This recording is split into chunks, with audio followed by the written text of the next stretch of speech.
गेल्या अनेक दिवसापासून आपले केळी उत्पादक शेतकरी आहे त्यांचे जवळपास 9,549 लोकांचे जे प्रपोजल पास झालेले होते विमा क्लेम मध्ये, पण पैसे प्रलंबित होते, पैसे आलेले नव्हते। आणि सातत्याने शेतकऱ्यांचे मलाही फोन यायचे की ताई आपले पैसे कधी येणार, प्रपोजल मंजूर झालेले आहे पण अजून पैसे येत नाहीये। आणि सातत्याने माझा सुद्धा पाठपुरावा ह्या पैशांसाठी सुरूच होता सरकारकडे, त्याच्यानंतर कमिशनर साहेब असतील, विमा कंपनीचे सगळे अधिकारी असतील।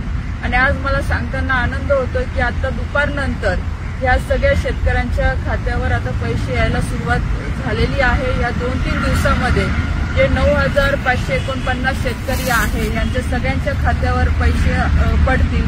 जवळपास 52 कोटीच्या जवळपास ही अमाउंट सरकारने मंजूर केलेली आहे।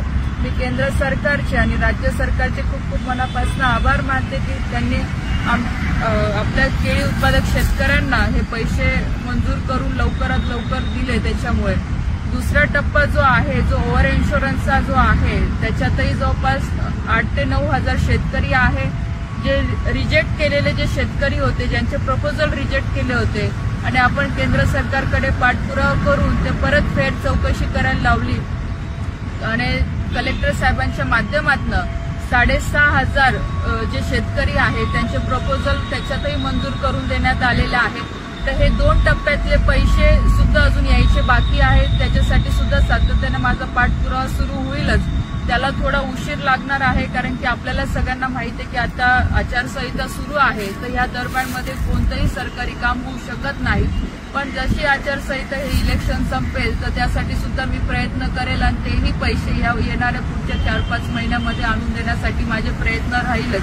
मी सगळ्या शेतकऱ्यांना विनंती करेल की आपले क्लेम हे मंजूर झालेले आहे, पैसे आपले कुठेही जाणार नाही।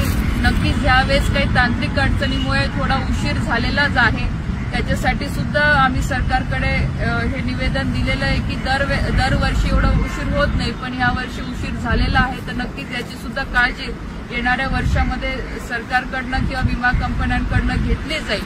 पण जे ह्या वर्षाचे आता हे 2 टप्प्यातले पैसे जे प्रलंबित आहे तर नक्कीच त्याच्यासाठी मी प्रयत्न करेलच आणि तेही लवकरात लवकर आणून द्यायसाठी आमचे सगळ्यांचे प्रयत्न राहतील। धन्यवाद।